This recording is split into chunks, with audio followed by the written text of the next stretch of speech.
You are watching the Pan-African Daily TV with Dr. Susan Tata. The Africa we want: unity, consciousness, our culture, our spirituality, our history. One Africa for Africans worldwide. Motherland's calling its diaspora home. Join my voice. Join my team. Join my campaign. Campaign 21 hashtag 1 million subscribers on the Pan-African Daily TV YouTube. Be a volunteer. Apply now. Be the new Africa. So, welcome everyone to the Pan-African Daily TV this Monday special with King Maponga Joshua Marara III of the United Kingdoms of Africa, of Zim, and of Farmers of Thought, where we know him. He's the watcher from the past into the present and the future. So I know that it's very unusual that we come live on Mondays, because Mondays is actually considered as our day off. But because we can't hold this conversation on Saturday, reason why we are coming live today due to our possibilities. Now, first, I really want to apologize for what happened on Saturday. It neither was the fault of our honorable guest, King Maponga Joshua. It was our fault. It was our fault in trying to restructure our streaming platforms. Something went wrong shortly before the show. So, but of course, that wasn't a call for concern, as we all did announce that shortly, the reasons why we couldn't be live. If it did actually change your program and your expectations and your eagerness and anxiousness to listen to this awesome conversation, particularly when the king is around, we do all apologize for that inconveniences that were caused. But anyway, today we are live again, as he has really giving us another opportunity to be with us again live this Monday, and probably in the beginning in this week, as upcoming programs actually request his attention on the show this week. So we're going to be having a series of conversations also with him live here. So if you're joined from any of our platforms, please welcome to this special edition, and you can like and share the link and comment with all Pan-Africans and Africans worldwide, in your neighborhood, in your community, in your villages, in your groups, wherever you are watching us today. So we know each time the king is here, he has a message. As we all know, you must have understood that he's not just an ordinary person physically as we see him. As a visionary, through whom, or a vessel through whom our ancestors give this knowledge. So you don't only see King Maponga Joshua as a physical narrator or a teacher, a mentor, a leader, but he is actually bringing us the message from the past. So he connects the past, the present, and to build the future. So we are so happy to have him here. While I'm just introducing the program for this week, I'm waiting also for Patrick Asirim up there on the continent to connect to our various platforms, and even Neisha Melkon and the chair team and the technical team to take their place before we begin this conversation. And so while every other person is positioning, we can already see Honorable King Maponga is sitting comfortable in his palace on the show. Assisting us tonight on the technical is Tumi Tata, who is right here on the studio with me. And on the continent, our correspondent, Patrick Asirim, is ready for you. Neisha Melkon, and all our sharers and commentators like Kofi Zuma, Koboko Sauce, and Johnny Boy, all of them are ready for you tonight. Tonight is a very special conversation, as we want to go into the Farmers of Thought series, but particularly in the area of media, religion, and the United Kingdoms of Africa, the UKA strategy. Yes, but as we all know, there is also a surprise for our king tomorrow. We're not going to unveil it right here, but yes, he is right. We're not going to say what the surprise is all about tomorrow. So tomorrow we will still be having him on the show, surprisingly, but I already want him to be aware. And then on Wednesday, of course, the series tomorrow is going to be with Rutendo. I'm sorry, but he's going to be our surprise guest tomorrow, King Maponga. So Wednesday, we're also going to be starting the commemoration or the memorial of Dr. Kenneth Kaunda, who passed away at the age of 97, the former president of Zambia, or the first president of Zambia. And so we'll be following up those details accordingly. The official burial that is slated on the 7th of July, as we all know. And Thursday is really going to be a special memoriam. You know, we want to hear what all these keynote speakers are talking about, the legacy of the countification of Zambia and this warrior that we're talking about. So this week on the program is really going to be a focus week on the last of Dr. Kenneth Kaunda, and also upcomings like Rutendo is going to be telling us on the former president, Excellency Jacob Zuma, and the South Africa of today, all the stories that we've been hearing on the continent. But also today, as we dive into the diaspora, today is the 4th of July, and it actually means something. The 4th? No. But what does the 4th of July means in the history of African Americans? What does this history mean to them? So we have uploaded a very impactful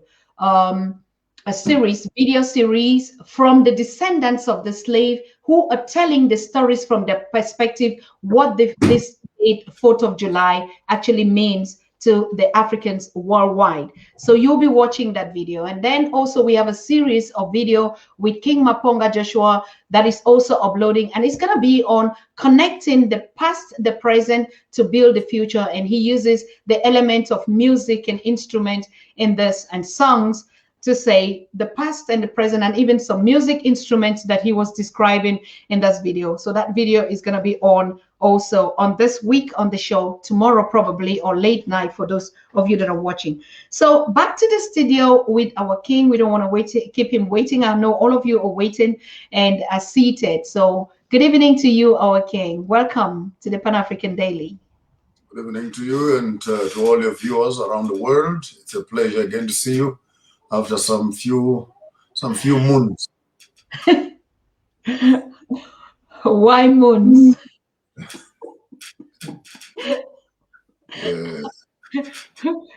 Does the moon actually have a particular significance, and then they call it months, but us, we say the months? Why? That's the trinity of time. The sun is the second hand, then the moon is the minute hand, and then the stars are the hour hand. That is the trinity of time: the mother, the son, and the father, or the mother, the child, and the father. And that is the trinity of African spirituality: the wind, the water, and the soil. So African spirituality actually runs in those triangles that you always see me carry around. How are those elements connected? So women are the moon that are able to translate the heat of the sun. So women are not natural, women are spiritual. That's why your periods are on the cycle of the moon, not on the calendar. Then women are the spiritual element. They are the water that are able to translate what is spiritual and make it physical. So human beings come into the womb of the woman as water, and women convert the spirit, the water, into physical bones and marrow to become human beings. So women are divine, and they are the water, the medium between two elements.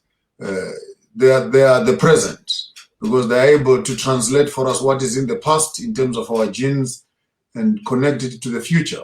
That becomes the children. So that trinity of time, the trinity of spirituality, needs to be understood, because that becomes the meeting place. Then in Shona we say Muari, which means Ma'ari, which means inside the woman. That's where God resides, to translate that which we cannot see, to make it visible. Yeah. Could it be that, is it a coincidence that we have the Ma'at and the Ma'ari? the African cultures have a common background, which is actually in the Shona, when we say let's pray, we say kuna mata, kuna ma'at. In other words, we are going back to ma'at. We are submitting to the feminine that is in all of us. And mudzimai, mudzi is the root. Mai is the mother. Therefore, mudzi is the roots of humanity are women. And musikana, that is a woman. And Mwari in Shona is called musikawano. And musika is the small piece of wood we use when we are making our traditional meals. That you mash up water and meal to make the ugari or to make the pap. Therefore, musika means creator. Ana, vana means children. Musika ana means the one who makes children. So therefore, God is also musika vano, the one who makes people. So if God makes people, women make the children. Therefore, in our African, particularly in the Shona culture, it is very clear that women are given the similar name to God himself, which is Musika Ana, the creator of children. Wow. I mean, it's not like this is even what we had to talk about today, dear listeners and viewers. And exactly like I said, in a physical form, we see King Maponga, but he is actually connecting the past and the present. And this is a watcher from the past into the present, directing us to the future. Thank you so very much, my king, for that spontaneous revelation of what the moon, and we used to hear the moon or the women in those days when our mothers had their cycle, they call it the moon. Have you seen the moon, or the way they asked us? And we never actually could understand what this is. On a more serious note, in Shona, the moon, we call it mwezi. And mwezi is the same word we use for periods, for women when they are on their periods. Have you been to the moon? So we have a proverb that says a woman who has not seen the moon can never have children. And when children are born, you don't take them outside to interact or to be touched by anybody until the moon comes up. Then you take the child and you show them the moon, then they get the sense of time. So the timing is actually linked up to the moon. So women would actually understand that the moon is them. And in ancient days, you may want to understand this one just to show you something. Something like the beads, which women would have around their waistline. Then when a young girl begins her periods, then they would put the red bead on the first day, on the second day, on the third day, on the fourth day, until she begins to thin up. Then they put on the orange ones to show that now you're thin. Then the times when she stops her periods, then they will put on the white ones to say now you are clean. By the time she begins to ovulate, then they'll put on the green ones. Then when she is now fertile, to run the cycle again. Therefore, the woman was able to count her seasons, her months, using the beads around her waistline. So they were not just for fashion. When women would put them around their waistline, they were actually be able to control a birth control tool, that a woman would actually be able to count her menstrual cycle from her waistline. And when her husband is approaching her, she would actually be able to tell, am I clean? Am I good? Am I ovulating? Do I want a child now? So sexuality and childbearing was not a business of the men to say, I want a child. It's the woman who decided, because she knew her moon. She knew how to count her time. Unfortunately, our modern women, oops, I have missed my periods. Oops, because you are not in touch with time. But the moon was very essential, because it actually gave us the sense of time. And any civilization that has made it anyway, they need to own their time. Then through that time, they can celebrate their festivities and their rituals. For this time that the moon gave us the change of seasons, when the rain is coming, how much rain is around there this year. When you look at the moon and you see the amount of moist that is around the moon, we can tell that we are going to have good rain, or we're not going to have any rain this year. It's going to be dry, they're going to be locusts, they're going to be dust, they're going to be sickness and disease. So many of the things that are happening in the smaller world, They're actually written in the bigger world. It's only unfortunate that we have lost some of those sciences, how to read the cosmos, which is the bigger world out there, as it speaks to the lower cosmos, which is we are. And divinity has given us women as the cosmos within humanity, through which we can procreate, reproduce ourselves, and count our seasons. Wonderful. Wow. Do we have these explanations in Know Your Truth in your book? Know Your Truth is an introduction, is a bridge. I've hinted to some of them, yes, in start. But the gospel according to Maponga J, that's why I'm now going to detail, to begin to pick some of these traditions. But this, yes, it begins off with spirituality, Africans connecting with themselves, with their culture. And again, the book is available on Amazon now. So for all those who are watching from out there, you can download a copy for yourself on Amazon.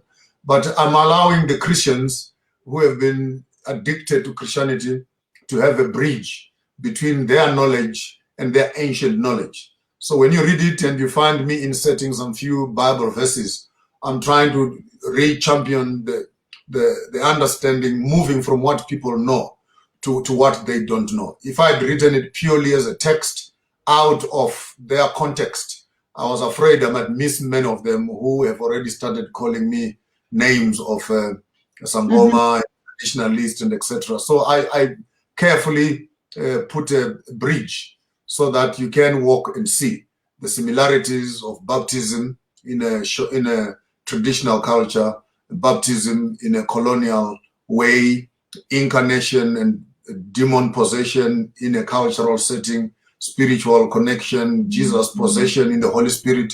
So I'm actually looking at doing a very intense comparative study with more than 84, 85 annotated bibliographies at the back.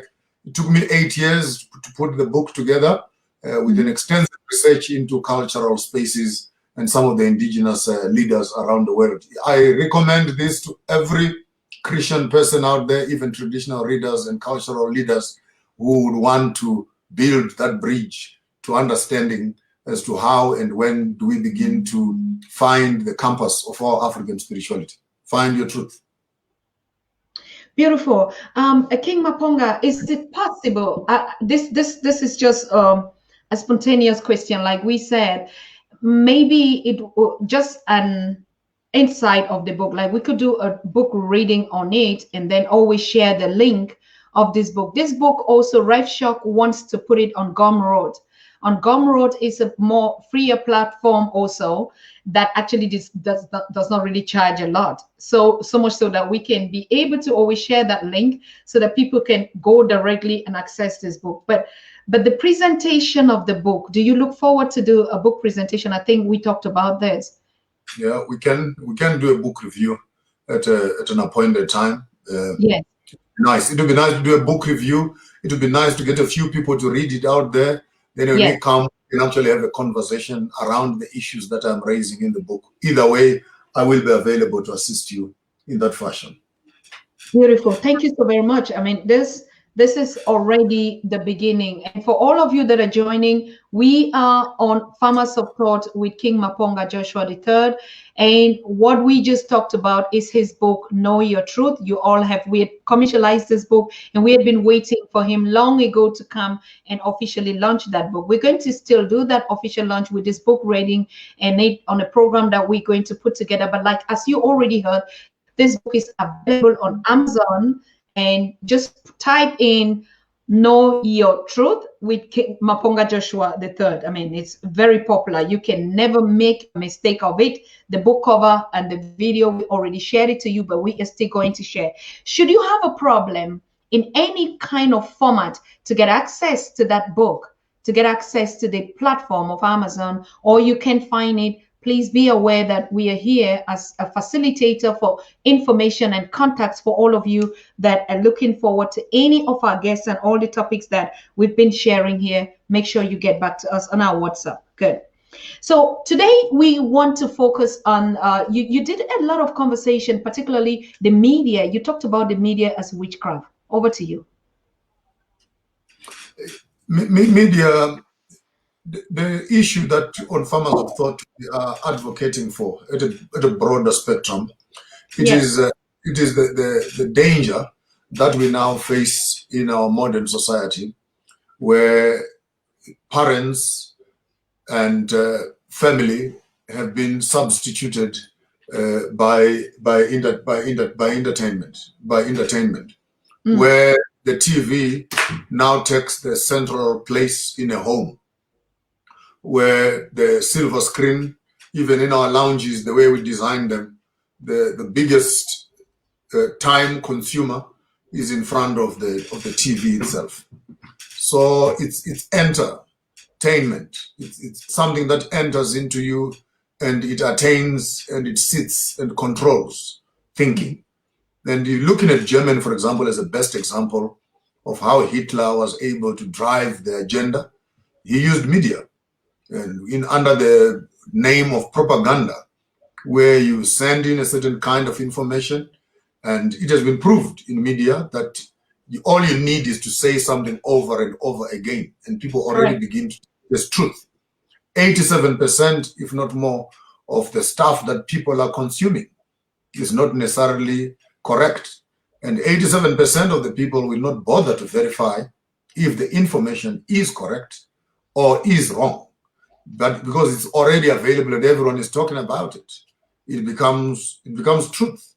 I cannot go further to begin even to talk about the COVID issues and corona issues, the wars that are happening, the evils of Saddam Hussein, the evils of Muammar Gaddafi, the evils, and how media begins to share a picture of how evil Gaddafi is, to an extent that when Gaddafi is killed, people actually say, well done, the man is dead, he was a horrible man. But you look at the world that Saddam Hussein had created in Iraq, the glory of Iraq. You look at the glory of Libya when Muammar Gaddafi was in power. Go there now, you will cry. It has turned into a slum. Look at Iraq, it has turned into a ghost town. And the Americans and the powers that be, the French and the British, who have an economic agenda in those countries. And because they control media, BBC, CNN, Sky News, they can portray a picture, and constantly they say it. Constantly they say it until the masses are swayed to believe the other. So media is not just a tool for entertainment. Yes, it can be used as an edutainment, a platform, which means that you can educate your people through the media. However, many of us, don't have control over the content that is being put into the media space. American movies, gangsterism, violence, drugs, sex, thuggery, and of course, every time the American soldiers are going for war, they never lose the war. It's a subliminal message that begins to send a fear message around the world that these people are strong and they're might, and you can never fight with them, and you can win those battles. And we notice in some certain movies, immediately the movie begins, the first person to be killed must be a black person. It means nothing. And alternative lifestyles of, for example, same-sex marriages, the propagandas that are destroying African community are slowly being put in with a small little flavor of human rights and etc. But my question is not necessarily to argue or resist people who want to experiment their lives in that fashion. But we have greater problems in Africa. Poverty, for example, clean water, wealth creation, job creation, real pertinent issues. The gay community is 0.09%, so to speak. But how do you take the issues around such a small percentage of the population of Africa and make it the biggest issue? Some countries in Africa right now are not receiving donor money because of their policies on the same-sex marriages. And we know very well that America considers that as one of the first priority issues before they can give you donor money. Are you friendly to the homosexual principle? And propaganda and media is being used as a way of stereotyping, as a way of downplaying the morality of the African, as it were. And in South Africa, for example, where I live right now, every other soapy, every other movie that is being shot locally must always have a gay agenda in it. And you wonder how many of the communities, members of the community, are actually, you know, crying for this. No, we are sensitizing people. Now it has started actually to affect the curriculums, that our children must now be taught how to masturbate in class. They must now be taught how to have sex in class, how to condomize. And while you are teaching our children sex and condomizing, the Chinese are teaching their children how to make technologies, how to make TVs, and be ahead of the... Now, when these children know sex, what career are they going to build out of sex? Those, for me, are the media miscarriages that we needed to speak about as adults and mature people. I'm not saying it's not important, but again, I'm saying it is not a priority to Africa right now, where clean water, malaria, you know, political instability are really the big issues that are affecting the community. But instead of focusing at the crisis that Africa is facing, media is all about entertainment and pushing a Western agenda on the African people. And I personally, in my own capacity, feel like it's a decoy. We are being misled to focus at non-issues, non-core issues, when the real issues that are affecting our communities are left untouched. We want land. We want media to begin to communicate how to farm, how to own land, how can you use the legal frameworks to collect your land, and how do you plant indigenous fruits, how do you process your foods, and except critical issues of survival of humanity. And here we are being taught, teaching our children how to masturbate. And I wonder what community we are creating for the future. It's critical, and we all know the purpose, and that's why the Pan-African Daily TV, we are actually like, we have to refrain from news and stories and focus on teaching and education. Like you're saying, we could actually use the education. Can you just actually really, because if we don't do the alternative media, if we are going to start reading news here, war there and that, and call that a media, aren't we making the same mistake, just with another color? Aren't we being the ones selling out even our people? Again, it goes back to education. Because even when you put a black person to run content at a public media, they already have been taught from a white institution. And what they've been taught about programming is not black African programming. They don't even know their culture. They don't know their festivals. They don't know their rituals. They are not in touch with their African fashion. All they want to do, Big Brother America, they want to do Big Brother Africa, you know, cheating husbands and cheating housewives. They also want to duplicate that at home. You know, America has got talent, Africa has got talent. So what you tend to find is this cloning of Western, British and American TV programs coming back into the African context. Why? Because even the educated media personnel does not have the archive, the information, the transformative information that when they are in power, they can also be in control of the programs that they are running. So it goes back again to education, that the most educated amongst us, they've been educated to learn about the other rather than learning about themselves. There is something that is really appalling, and it came to our attention. Now we talked about a little bit of the July 4th in America and this celebration. And not only that, in the space where the African is awoke and they start learning their history, if you go to the other schools, now they also pick that agenda and they start again teaching our children this generation. So there's a kind of a confusion and conflict in this conversation. I am a victim already of it, and I see what already the young people around me, what is it that they are focusing on the slave history in the America and this racial discrimination all about. But this is something that never was touched at a period. Now, what should we Africans actually be focusing on? Are we going to just sit and let every other story go out, particularly in this time? My 1 cent or 1 line comment on the 4th of July for the Americans will not be a polite comment, but it will be a very brutal comment. Because to celebrate American independence is to celebrate the American genocide on the Red Indians, is to celebrate the American slavery on the black people, is to celebrate a civilization that is built on the blood of those that they've exterminated. I find that to be quite contrary, that you celebrate democracy as America, whereas for 260 years plus, your hands are dripping with blood to date. And to sit around as a superpower and celebrate yourselves as America, I find that as an insult to the very democracy that you say you stand for. The day I know that America is democratic is when they reinstate the Red Indians and give them their house also in their parliament.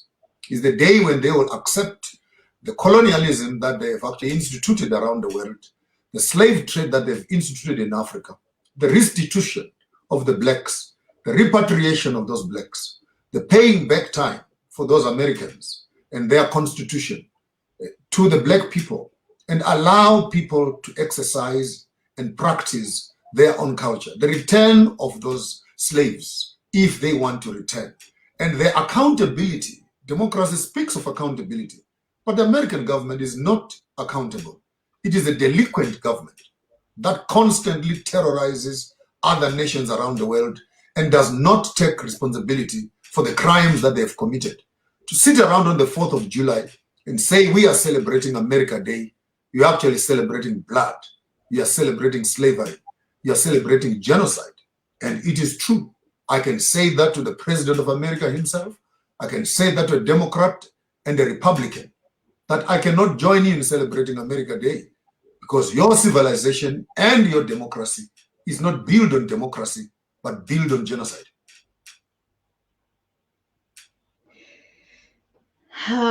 Okay. Of course, we have this double view where people share their opinion and and it's always like I even heard from one of a team member out there, Kofi Zuma, actually said it like it's always a pro and a cons about. That's why I just said we uploaded, I'm talking to the viewers, we uploaded a video on the perspective of how the descendants see and what they remember from the stories of the past of their ancestors.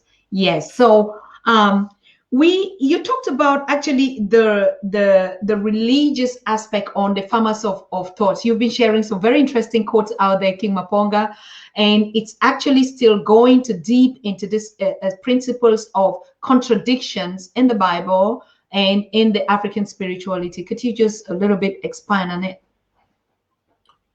Firstly, it is to look at the bastardization or the abuse of colonial knowledge and the usurping of an African history and rewriting it as a European history. And by so doing, meticulously being able to delete the honors of the history and replace them with yourself. We have seen the movie The Queen of Egypt, for example, which is actually owned by a white woman. You know, very interesting. What are you saying? Are you saying that the Egyptians were white? You can't find any black person on the continent to write that history, but it's there in the archive that the Queen of Egypt is actually a white woman, Hatshepsut herself. Then you look at the writing of the biblical text into what they call the Middle East.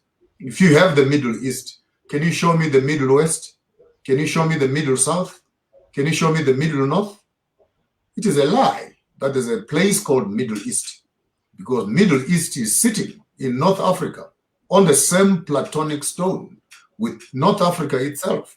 So that to take a history of North Africa and bastardize it and begin to say that Shem, who is the father of Abraham, is a white man. And then Japheth is the father of the Indians. And then Cush and Ham is the father of the blacks. You are putting your history as Europeans into the African context.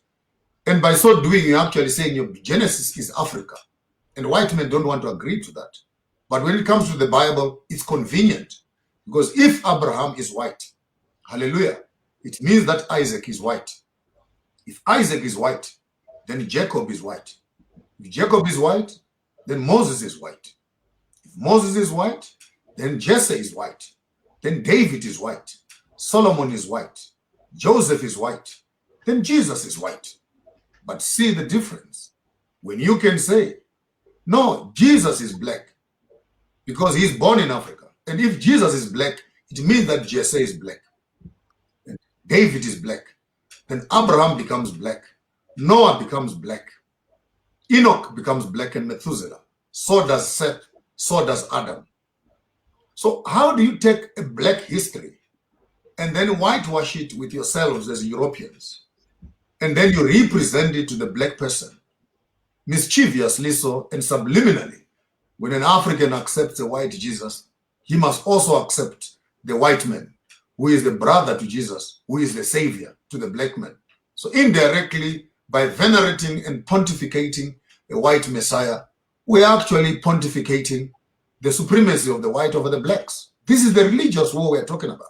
And spiritual colonialism remains one of the subjects that even the most educated amongst us don't want to talk about.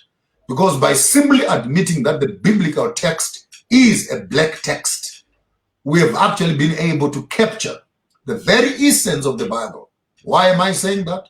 Because if the Israelites are the chosen nation, then they have permission of killing the Palestinians because they are chosen of God. And because you are chosen, you can kill the Gentiles. And if the blacks are the chosen nation, the question is, which land has God promised the promised children or the chosen nation? If God promised the Israelites Palestine, what has he promised the Africans?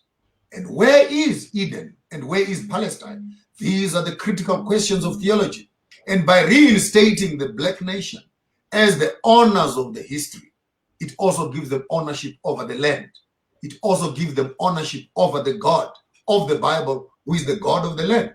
And I'm saying this so that the African can begin to appreciate the biblical text, not as a foreign text, but as an indigenous Kemetic text. Because the Bible itself has its history in Africa, in Abyssinia, in Ethiopia. Ethiopia has its history from the Cushites who are actually the Hamites who are the Egyptians. So within our African context of who we are as Africans, we need therefore to understand that when a white man picks up the Bible and he changes the characters of the Bible to Peter, James, and John, even to give the angels names such as Gabriel and Michael. So it means that in heaven they speak English because these are English names. How do you come to a biblical text and then give an angel the name Gabriel and Michael? So it means that in heaven they speak English. Now, what kind of, so even God has been colonized. Heaven has been colonized by a white man in the heads of the black person. This is, I never on earth thought about this. Just go on, my king, please. I'm sorry. I'm laughing because I don't think it has ever occurred to any, for whatever reason, to even think in that. Now, how do you actually see it? Is it because we actually don't read with our eyes open, or what is it that we just accept, believe in, or is because you're a theologian? I don't know. It's a combination of factors where the biblical text could be an innocent text in its primitive text. But when it is in the hands of a colonial hand, there's an advantage that is added. Hence, you'd find the exclusion of other books, for example. Then you'd find the exaggeration of the passages, slaves must obey their masters, and such texts of you can beat a slave as long as you don't kill them. So when a white man is actually abusing a black man or abusing the Gentile, the pagan, he is doing so in the pretext that he is chosen. So for the one who is not chosen is less than a human being. Only as of the past 15 to 20 years did the white man begin to understand that a black man has a soul. Initially, the white theologians did not believe that black people were human beings, or neither did they even have a soul in them. They took people to Britain, to Germany, and they were cutting them open, trying to find out, do they have a soul, for experiments and things like that. So when you get to some of those contexts, to find that the biblical text has been manipulated. Only the weak theologian, the whitewashed theologian, the colonized theologian, who refuses to look at the text from its context. Take note, it's one thing to read the text from outside. It's another thing to read the text from its context. You can understand the Bible. The white man does not understand polygamy. The black man does. The white man cannot understand when your brother dies, please marry the wife. The black man does. Now, who amongst you can doubt that Joseph comes to Egypt as a white man and his brothers come to look for him and they could not recognize him? How can you fail to recognize a white man amongst black people in Egypt? It's total mischief and nonsense. To even think that Moses was a white man. Where on earth do you find colonialism colonizing people to an extent of even colonizing God himself? And when you find a colonized God, then you understand that it's a war on gods. Because if my God is more powerful than yours, then I have overcome you. Therefore, we find that actually the battle, the biggest battle we are fighting right now, is a war over the spirituality of Africans and the superiority of the colonial masters over us. They brought Christianity to Africa. Are they Christians in Germany? As many as there in Africa. Do you have as many churches in Germany as you have in Africa and as you have in London? Why is it that Africans right now are at the peak of Christianity, where the European community was 100 years ago? I put a poster this morning where more than 7 or 8 churches are burning in Canada. Why? Because the community no longer find those churches relevant, over and above the abuse and the children that were found buried in those churches. But people are waking up to discover this is a decoy. It's a camouflage that keeps Africans on their knees. Why is Christianity so important to colonialism? Because it will keep the African on his knees and will not allow him to stand on his feet. It will make the African look forward to going to heaven instead of working on earth. It allows them to say, take the word, but give me Jesus. And once an African has Jesus, he thinks that he has everything. He does not need anything on this earth because his blessings are waiting for him beyond the river. But if God wanted us in heaven, why did he create us on earth? What are we doing here? So Christianity in its format of presentation, particularly doctrines of salvation and eschatology, makes the African postpone his life. Yet the same Bible says, occupy till I come, have dominion, multiply, rule, and fill up the earth. Be the heads and not the tails. I pray that you have wealth and health and you give life. I have come that you might have life and have life more abundantly. Now, there are all these texts that are there, but because people are in a hurry to go to heaven, they are not even willing to work. The other year, in 1992, 95, when they were saying that Jesus will come in the year 2000, some people stopped going to school. Some people sold their businesses because they were ready to go to heaven. Now, did he come? So you find that it is a playing of the mind. It messes up the mindset of the African. I'm not here to refute the parousia, the second coming of Jesus, and all these beautiful doctrines. People are saved from their sins and etc. It's a beautiful study for another day. But what I'm saying that when these doctrines tend to impair your vision to your relevance on earth right now, then they become cancerous and poisonous to African development. While we are waiting for the second coming of Jesus, they are digging the gold, they are digging the diamonds, they are displacing us, and an African is happy to have a small little cottage. We even sing about it. I'm satisfied with a small little cottage below, but I have a mansion. I have a mansion beyond the river. So it has become an opium of the people to literally make the African postpone, give up his estate because he's waiting for the soon return of the Lord and Savior. And I think that that mindset on its own is very, very corrosive to African progress.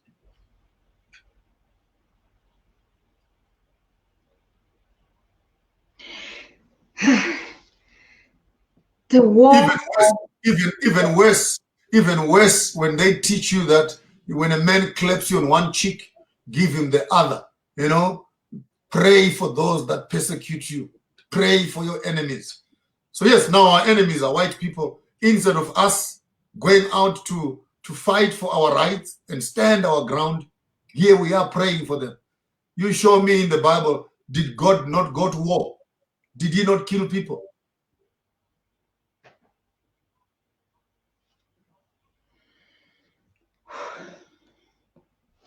Thank you so very much, Watcher. Thank you, King Maponga.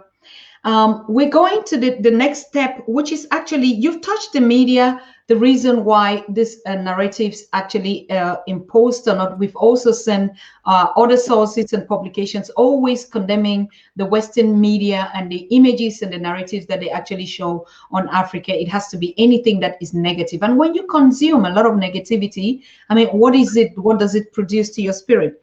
So we've come to the topic of religion, where you actually say that's the real war. It's the war's spirituality of the African mind to stay docile and to wait for something, while they are, on the contrary, developing technology every day, learning all things, going to the space. I mean, we don't know if you enter even a flight and you, after the skies, what else do you see? You know, and why we're looking always in the cloud.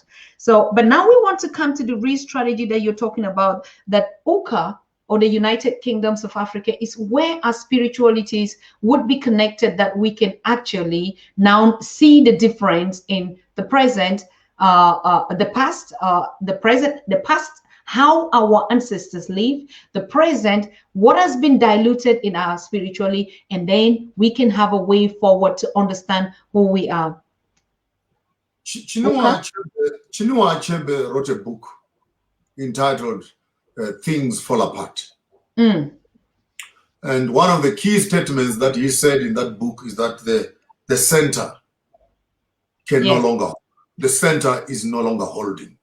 Yes. So we needed to, when we speak about UKA, we're trying to find the center which will hold the community together. Mm. And I look at a country like Britain, for example.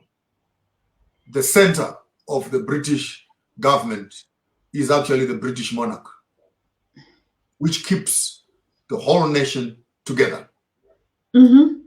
And you would find out that the purpose of the British government or the British monarch walking around the world, destroying other monarchs, and then calling us misters and sirs, you know, giving us titles, which are colonial titles, which make us subjects of the British monarch.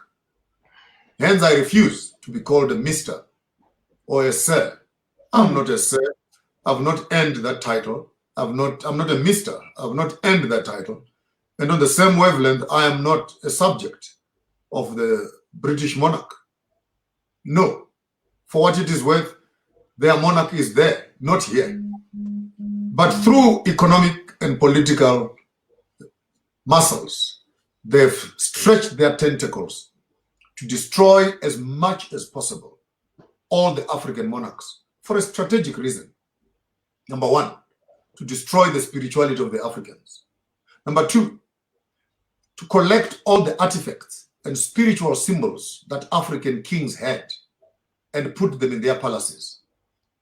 To kill the point of contact with the African head, with his spirituality, and replace it with theirs.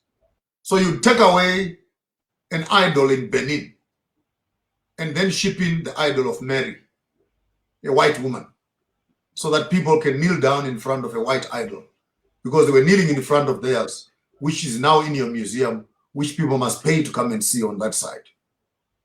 But above everything else, you needed to kill the kings for a good reason, because the land treaties were not signed with the politicians.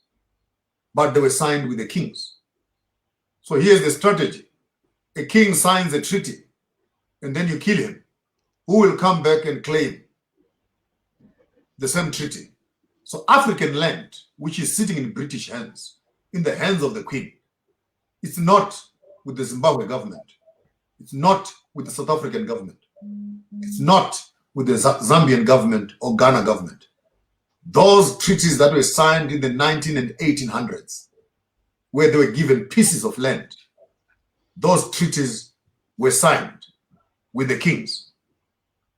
And until we are able to resuscitate the royalties, to face up the British monarch, and blatantly, if possible, drag the British monarch to the Hague and the ICC for crimes against humanity, for the genocide that they have caused, for the royalties that they have killed, for the artifacts that they have stolen, so that African communities can still have their center, which holds together.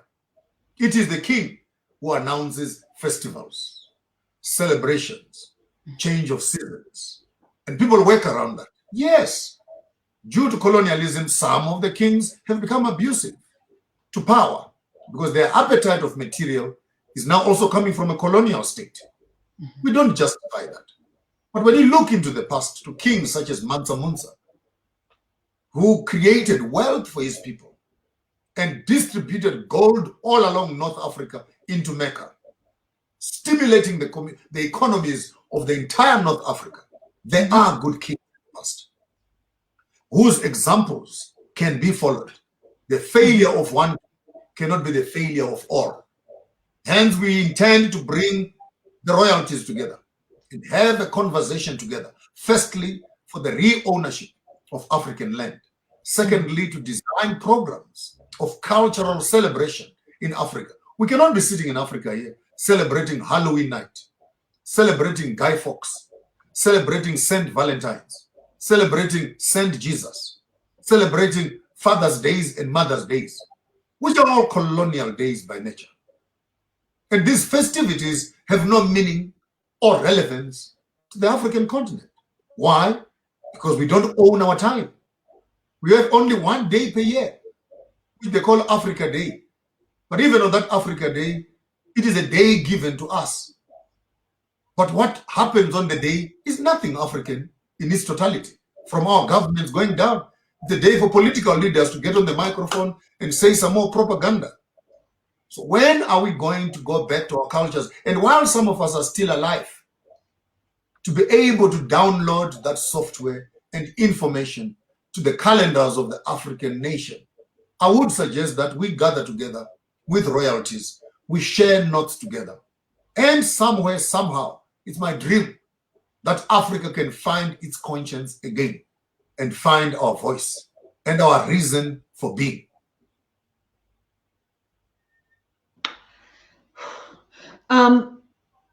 If we, for instance, what would happen? We have our temples. I don't even know how to use those words again. If we have our centers or our communities, our village, our herd, whatever, and we will begin to elevate our prophets, which are exactly the role models that we're saying. Like, do we have their own, even the colonial masters and their statues, even still parading on the continent? Now, what would happen if we start producing these alternative sectors? Do you think anybody would be against? The best way to kill another culture is to embrace your own culture. No need for war, no spear, no nothing. Correct. We just stop appreciating their things, and we start appreciating our own things. I hear you. And by so doing, we will kill their markets. We will kill their propaganda by simply beginning to uphold our own cultures. And hopefully so, that our governments will be sensitive enough to appreciate that with us. Because our present governments right now don't have the political will to turn back the wheel to its original default plan, and allow the African child to become African. You cannot become African. You must become democratic. You must become colonized. We must try and find a way around this new paradigm. And many of these guerrillas and liberation heroes in Africa have been liars from Ghana coming down, because people went to war to fight for the land. They never went to war to fight for democracy. We never went to war to fight for equal rights. We went to war because we wanted ownership over our resources. But when they finished the war, they were scared to give the land back to the kings, because it meant that the liberation struggle leaders would have to become subjects to their kings. But because they had fought the colonial system, they installed themselves as the new leaders of the system. To date, there is no African liberation hero who came back from war and gave back the country to its rightful owners, for the reason of which they went to war, and those same kings were supporting them with resources while they were at war. I can use Zimbabwe as a story. I can use South Africa as a story. I can use Tanzania. I can use Zambia. I can use Cameroon. When the war and independence was given, did the leader who was holding a gun call the kings together and say, "Thank you very much, my honorables. I've brought back the land to you. Can you please take over?" So power became an issue of our Pan-African leaders.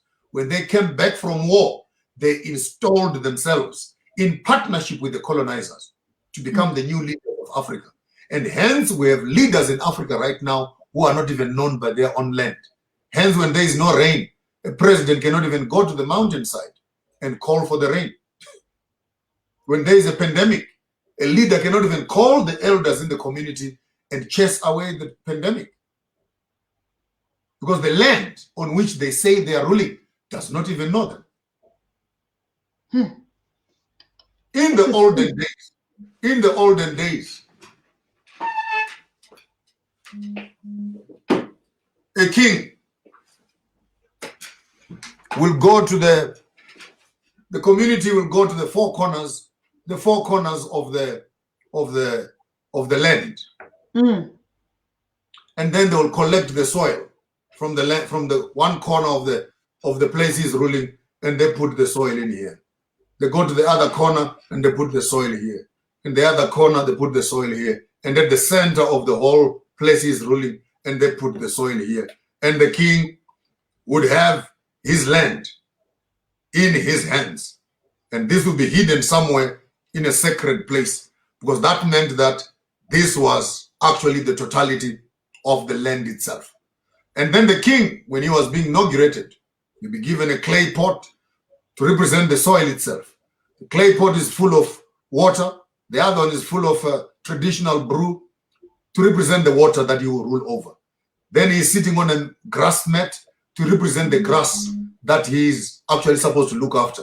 You'll be given another horn in his hand to represent the animals that he will be ruling over. So as a king, he was actually inaugurated to have authority over the land, the air, the trees, the animals, and above all, the people that he's ruling. So a king was not just there for himself.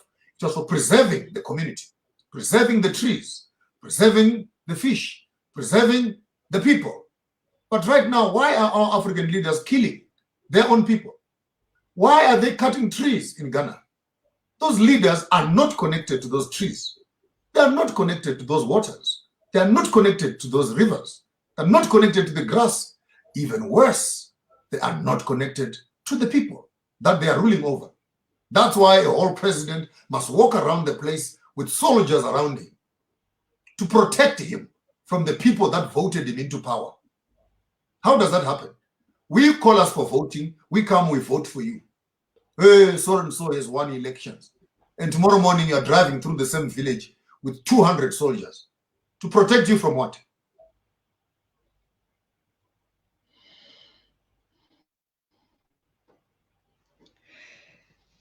Yes, I'm just going through the chat and I see people like, we have to multiply you 5 billion. If we can multiply 5 billion of King Maponga, then we don't even have anything to talk about. And of course, that's actually the strategy. My king, let's come to a critical example. which nation on the continent doesn't have a past and has not had this present and then built on the future? If we look at China, that's why I asked, could it also be that we hold so much tight to, we embrace and love it that we don't even want to leave it?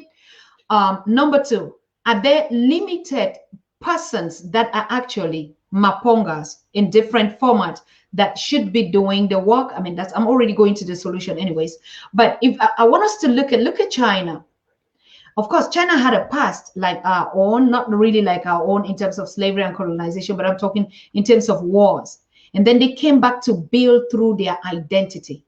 And then they start developing, have their language, have their currency, and all what we're saying through unity, love, and development, these three elements. Now we come back even to Germany that we're talking about. We've been saying it a couple of times. Look at their history. They went through all what they went their past. They came to the present and say, for us to be in the present, what we Africans are now in this present is to find who we are, what our spirituality is, what our potential is, then they develop the future. Now, we are in the present. So you're saying what we should be doing is know who we are to be able to go into the future. Firstly, we all have histories. But when you change hyenas with foxes, your sheep are still going to be disappearing. There is no way. And I think African politics is right there, where we come out of war and we walk into war. The war then begins when a fellow African is now in power. The danger of Africa has been not lack of resources, it's not lack of education, it's lack of political power, number one. Two, lack of maximizing and utilizing resources, which boils down on lack of leadership. We have resources in Africa. We have governments that have money. But instead of just simply going to China, going to Europe to buy machinery, to manufacture, I'm looking at something as simple as what Kagame did to buy a gold refinery, the first one of its kind in Africa, just to refine the gold. South Africa has been producing gold from the 1800s to date, but they don't have the refinery. They just send out the ore, partly purified. For how long? Arawep right now, Arawep becomes the highest place in Belgium where diamonds are being sold. For what? Timber is being cut into China and Thailand. And are you telling me that the Ghanaian government cannot buy a cutting machine to manufacture furniture in Ghana and then sell finished products? Chrome is being sold in Zimbabwe as raw material. Are you telling me that we cannot make chrome for the cars and chrome for this and have the plant in Zimbabwe to produce the chrome and sell final products? If government is always waiting for private sector to inject money, then why is the government taking taxpayers' money and using it for self-aggrandization? All you hear is them buying houses in Dubai, buying houses in China, wasting taxpayers' monies on corruption and tenders.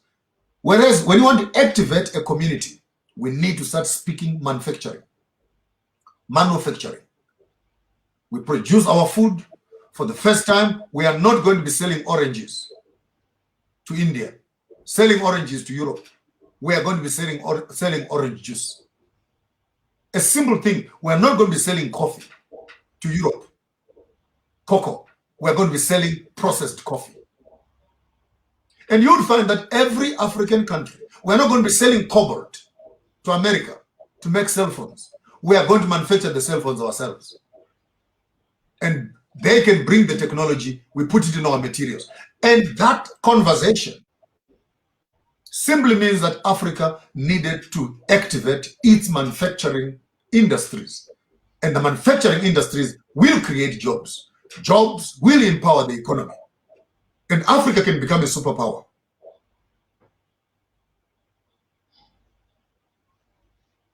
So the recovery from war, we needed to recover from the political war and begin the economic war.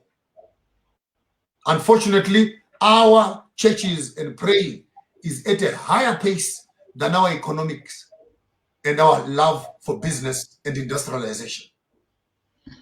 And you can never transform a country through building churches. You need to build industries to transform the country. You walk up in some countries, you would find that there are more churches than there are hospitals, than there are clinics, than there are schools. People want to go to church. I receive. Receive what? Prayer does not answer everything. If you don't have money, don't pray. Go to work. You need an economic solution. You cannot close your door and pray and hope that you'll have money. If you want to have a child, you cannot sleep with your jeans on. You need to learn how to take off your dress and do the action. That's how you make children, not through prayer.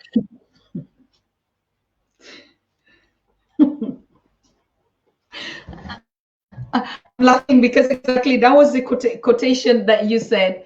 If you're looking for a child, you cannot sleep. Of course, you have to do the action. I mean, in the way you quoted it and in the way you put it in a very, very, it's just like you say you need to fertilize the land, and you say first of all you need 2 wives. And it's sometimes when you speak in this kind of, let's say, I don't know what are they idioms, or it's kind of like, I love really, because I follow it, or maybe because I'm spiritual, or the others, when you say marry 2 wives, or which is your first wife. But what is it that we always just look at the physical marry 2 wives? But I think from what we finally got from that Farmers of Thoughts code was like, the first wife is the land, isn't it? Yeah. Looking at it again, that without land, you don't have access to resources. The very wife you are marrying will need to eat. The very children you are producing will need to eat. Now, if you don't have access to resources, now how do you marry someone's child into poverty? So we are taking it upside down, and I think women actually need to start asking their men very serious questions. Yes, you love me. Thank you very much. Show me your land. Show me your land, because men must be pushed to war. Men must go to fight for land so that they can marry. Without land in my world, it must be illegal to reproduce.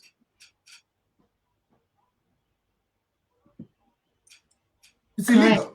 Lions do that. They walk around and they pee. They pee on the territory first. And after they've peed on their territory, then they reproduce. Are you telling me that lions are smarter than us? Cats know how to implement this strategy better than us. How do you start making a girl pregnant when you have not even marked your territory? Absolute. Yeah. Okay. I heard men that were looking for studies. I think King Maponga is just saying it in a very way. But if we look at our communities, my king, the damage that has been caused, of course, people say we will always hold on to the past. I don't see how we also would move into the future, like you were doing the trainings today with the drumming and the instruments, that we need to understand this past and then to define the future.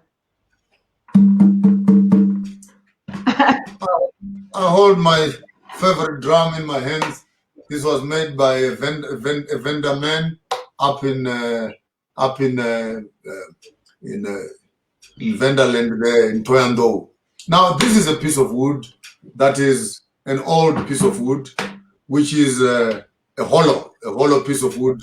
Some of you who know your drums, actually a hollow piece of wood, and a dead wood, and there's a piece of skin, a dead ox or cow that you put over this piece of wood, and then you make music with it. These are all past tense. The wood is past, the skin is past, but when you play it in the present, it's actually able to give you the music of the past. As you hold the drum in your hand, you're actually holding the history. These are the cows that they drank from. This is the tree that lived in the past. And as it were, the membrane of the skin over the hollowness of the tree speaks of spirituality, by the way. We're already talking theology here, that you are translating what is spiritual to what is physical, and it goes back again into spirituality. So if a human being should be a drum, it only means that you are a transmitter. You are a transmitter between two realms, between me, the musician, and the listener who is out there. So all our lives actually are transmitters. We are communicators. We are channels between realms of information and knowledge systems. The only question I want to ask is, who is playing us? Who is playing us as Africans, and who is giving us the sound that we are giving? Who is playing the drum for the African child? And what kind of music are we playing out of ourselves? What kind of expressions are we taking out of ourselves? What kind of connections? In whose hands are we? And what kind of music, language are we sending out there? What is the voice of the African in the midst of this colonial system?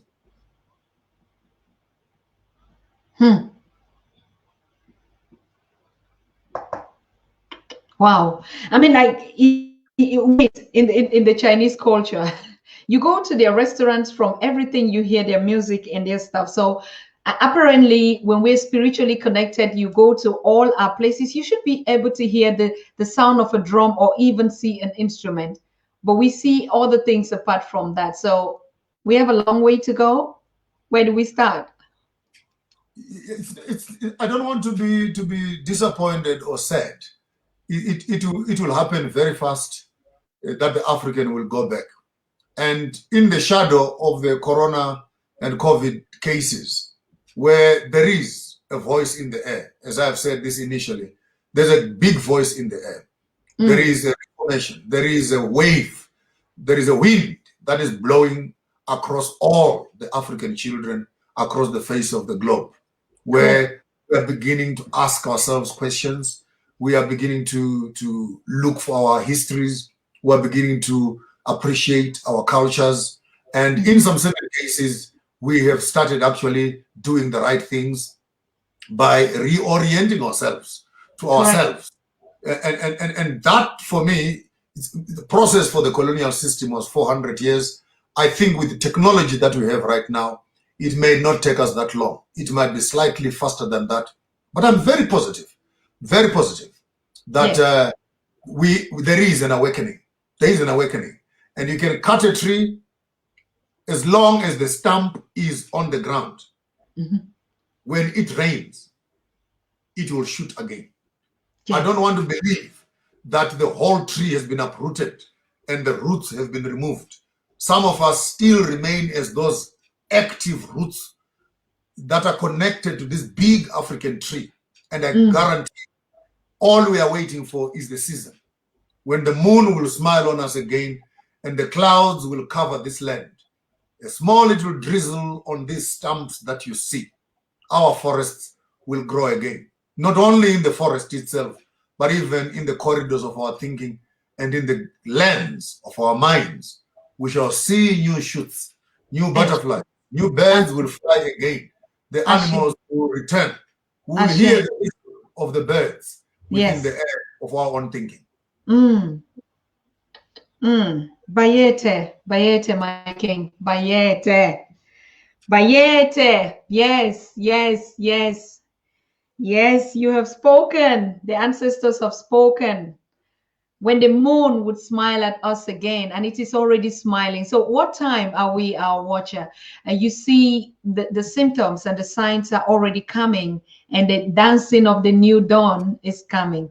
What is it that we must hurry to get the bridegroom? What is it that we might hurry to sing the new moon song or to dance around the fire? What is it that we need to do to hurry? Those that are already there. This process is simple. I think it begins off with individuals, wherever we are as individuals. Start your own grounding rituals. Start finding yourself. Spread it up to your children. Build up your communities. Share meals together. Even in Germany, there, have your royalties, have your kings, have your villages. They came here to Africa and they built their own municipalities and their own villages, their own festivals. And you find in the whole jungle of Johannesburg here, you still find a street called Salisbury. And Salisbury is in Britain. You still find their dance halls where they were doing their ballroom dancings. Here in our own countries, where they were doing all their fashion stories and stuff like that. Here in Africa, there's nothing that stops us, wherever we are in diaspora, to begin coming together as Africans, have our festivals together, 2, 3, 4 families together, and marry our children to each other, celebrate our festivals together, create our wealth together, share our own nucleus community, just like the Chinese are doing. Yes. Just like the Indians are doing.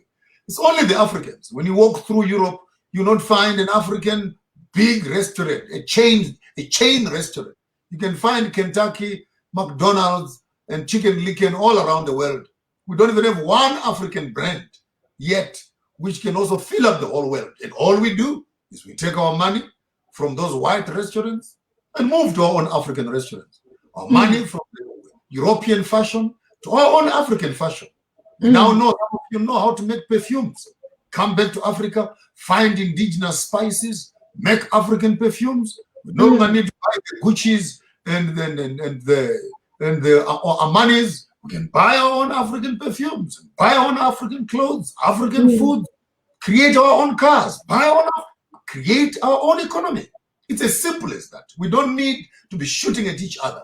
We need to be working around the system and create sub-economy that runs parallel to the European community, and we move our money to our own economy. And the one who you give your money to is always more powerful than the one you don't give your money to. Whew.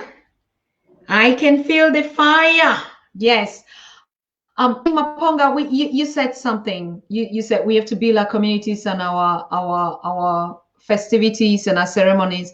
Of course, I come from also that background of platforms, festivals and stuff.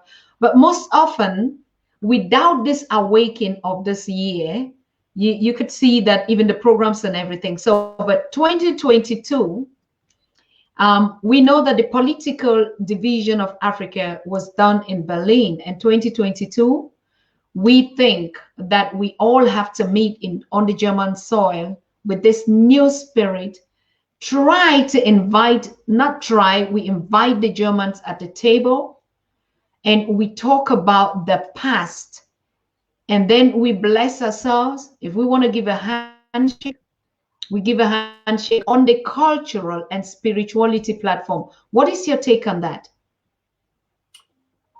I've not heard such a brilliant idea in a long time. This idea is a divine idea, and it's always important to go back where things were messed up. It's important, the power of a declaration, the power of the word that is spoken. And I think that the curse for the division of Africa on the Congo conference, which now is called the Berlin Conference, it had nothing to do with Berlin, because Berlin was not divided. The real war of the Berlin Conference was the fight over the resources of Congo. So in history books, it's actually written as the Congo Conference, because it was for the division of Congo. And then while we are at it, what do we do with other countries? So then they started drawing lines all over. But the biggest cake on the table was Congo. And to date, Congo remains one of the biggest resources that Africa has ever seen, with enough water for electricity for the whole of Africa, with enough rainfall to feed the whole of Africa and the whole world beyond, with enough material and minerals to change the economy of the whole of Africa. At the end of the day, the whole world is scared for Congo to be democratic and Congo to be free and Congo to be ruled by Africans, because it means the cutting down of the whole technology, all cell phone company and computer company will collapse. Because as we speak right now, aeroplanes are flying in and out of Congo, stealing minerals and resources. The wars are generated by the colonizers who will displace people and villagers. And when villagers are running away for their lives, they remain digging and mining in those villages. So it's true. that we needed to come back to Berlin, to Congo, in Berlin, and make a declaration to change the trajectory and the narrative of a divided Africa and pronounce the viability of the United Kingdoms of Africa towards the unification of Africa into one currency, into one passport, into one national army, one education system, if possible, into one language. Not that we're undermining other languages, but we need the whole of Africa to speak together.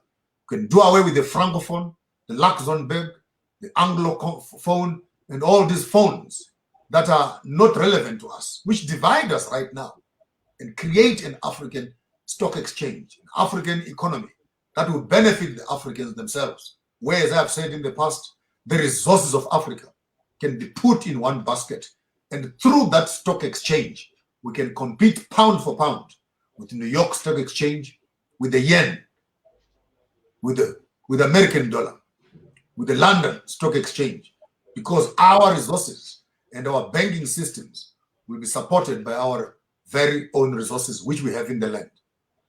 So yes, I think that's one of the most brilliant plans I've heard so far. I look forward to putting my hands and my feet on the German soil and make that declaration for the unification of Africa towards the United Kingdoms of Africa. Ashe.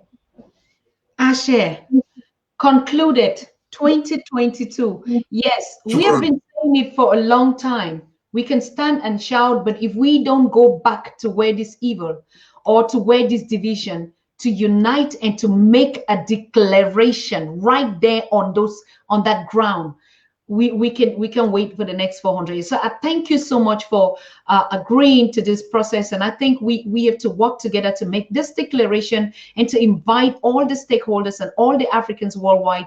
We have to meet and take that commitment where it was caused. Of course, now I begin to see why my vision out here is, or my work, or why even I had been here, and I think that is the right time for us to serve back our nation on this. I'm very, very looking forward. Now, concerning this, because like we're saying, it is a way that we have to go. We're calling on all the Pan-African organizations and all Africans worldwide to begin to think, because we are going to look at that kind of artists, because it's all about culture, spirituality, and our unity. These are the three elements that we're meeting in Germany on that.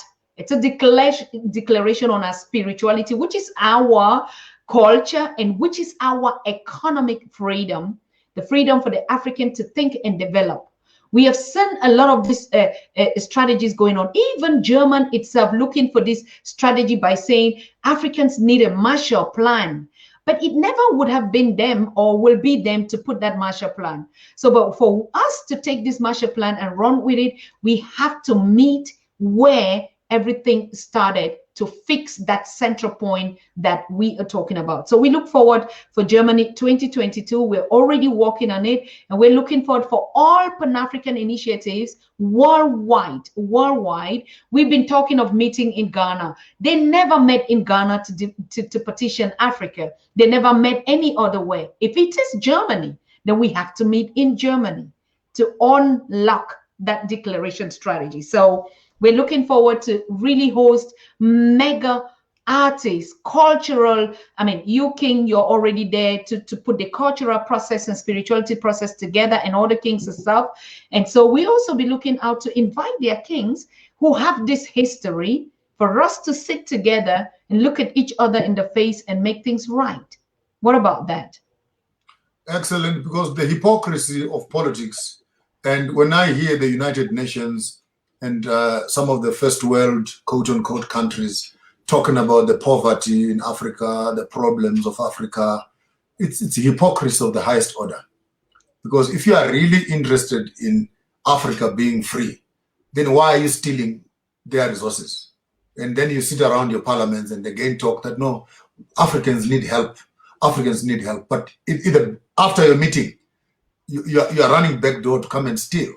And I think that if honesty would occupy the United Nations, if honesty would occupy those countries, it will be important. It will be next to none that the leaders of the world will take this move seriously, that we are not asking for any handouts. We don't want any donor money. We don't want any gifts from nobody. All we want is that we can sell our products at the market value of the international market. We'll pick up our economies overnight. If gold is $10 in London, you must buy it here at $10. That's it. If cocoa is 500 per barrel in London, you can buy it here at $500 a barrel. If oil is, so we're not looking for donations. We're not looking for donor money. We're just looking for the value of our products to be competitive with the international market. And if it means that our governments beneficiate these resources, it will be very important. But for us to meet in Berlin and make that declaration and unite all of us on a cultural basis and reinstate our value as Africans, I think it will be a good start towards the Africa that we want to see for us and our children. Absolute. Excellent. Thank you so very much, my king. I think we have come to the end of this conversation. We're really grateful and thankful for your support. And yes, I don't know, please just keep a space, just a 5-minute space tomorrow on the show. Yes, I like you to celebrate something with me tomorrow, very special. If you give me only 10 minutes of your time tomorrow on the show, would that be possible? This same time? I'll make time. Thank you so very much. Thank you. So we see ourselves tomorrow on the Pan-African Daily. And for all of you that are watching, tomorrow we're going to have our brother Rutendo Mintanyarare, and he wants us to look at this story. We don't say news, no. We're not saying breaking news or all those kind of jargons anymore. We know that we are storytelling people. So we have a story that is going around the continent, and a lot of people have been hearing these gossips here and there about the former president of South Africa, His Excellency Jacob Zuma, that has been, convicted to 15 months or 11 months for whatever. So these stories have been going on, and we threw out a survey on the Pan-African Daily TV Facebook. What do Africans actually think about it? So we have a lot of people that are also saying, yes, I mean, His Excellency had been a warrior, freedom fighter, and fought so hard for his country to be free, or taking it to where it is. But of course, they then instituted a constitution, and this constitution should be respected by any. But the others were saying, hey, come on, give us a break. How many people have been impeached in this kind of a position? Why is it that we always, even though we're talking about the injustices of others, we've never seen any president, no one ever in the other sectors or in the other part that are always with us being impeached for whatever crimes that they ever committed? Why him? So these are the pros and cons that are coming from the stories that is circulating out there, and we want. We've invited our brother Rutendo, who is going to be like a mediator to tell us both points, but also to get Africans settled in to listen and to judge for themselves what is right, what is wrong. We never heard that any French or German or Britain or any foreign president had been taken to ICC or impeached for war crimes. So whatever the case might be, and Africans are critically saying, why must it always be when it comes to African leadership and stuff like that? Have there not also been cases of injustice, or some things must they be some excuses and some not?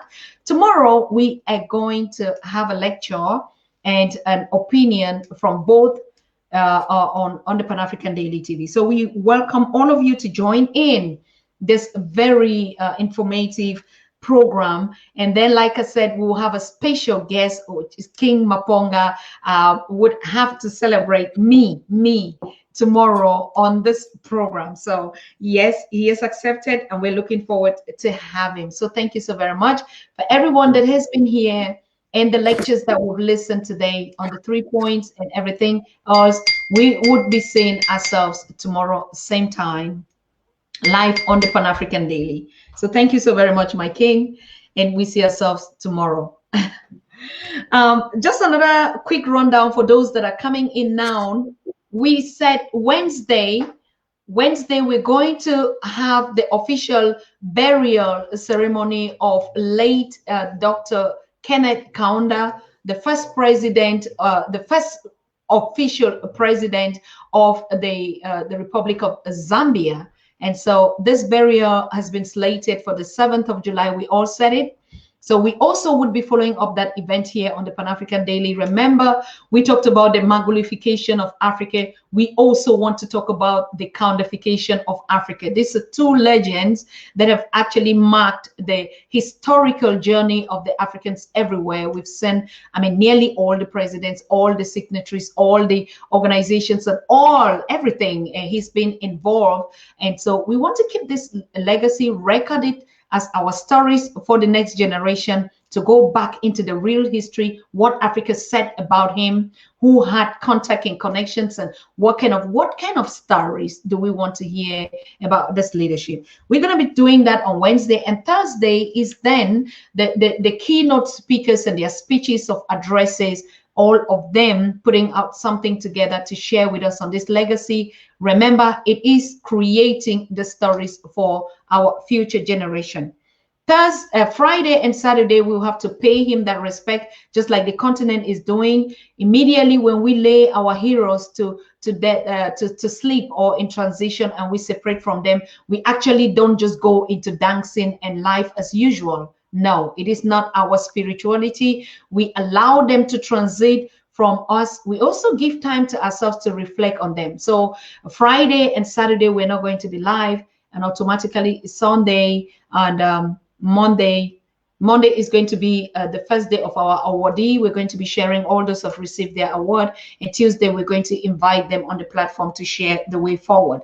So thank you so very much. That's what we're going to be having on the Pan-African Daily TV. And we look forward to a positive turnout tomorrow and Wednesday and Thursday to share the concerns. And those that are celebrating, of course, it's not a celebration. Kofi said the 4th of July to the Americans, be them black or white or what, it's a day off where they don't have to go to work. They sit back, relax, spend time with the family and the community. It's not about going out or dancing or celebrating anything. It's just a time to take a day off, reflect, meditate, and now. So we are also wishing all our brothers and sisters out there and all the Americans this happy holiday. Take time for yourself, and everyone stay safe. We're building a positive Africa and a positive world where we all will live together side by side, one another, with peace and love. So yes, we're also celebrating with all of you days off, time to reflect, time to even connect, time to just have some space for ourselves. Yes. So we thank you so much. We see us same time tomorrow. Be on time. We're already on time now with Rutendo Mitanyarare. Good night. Bye-bye.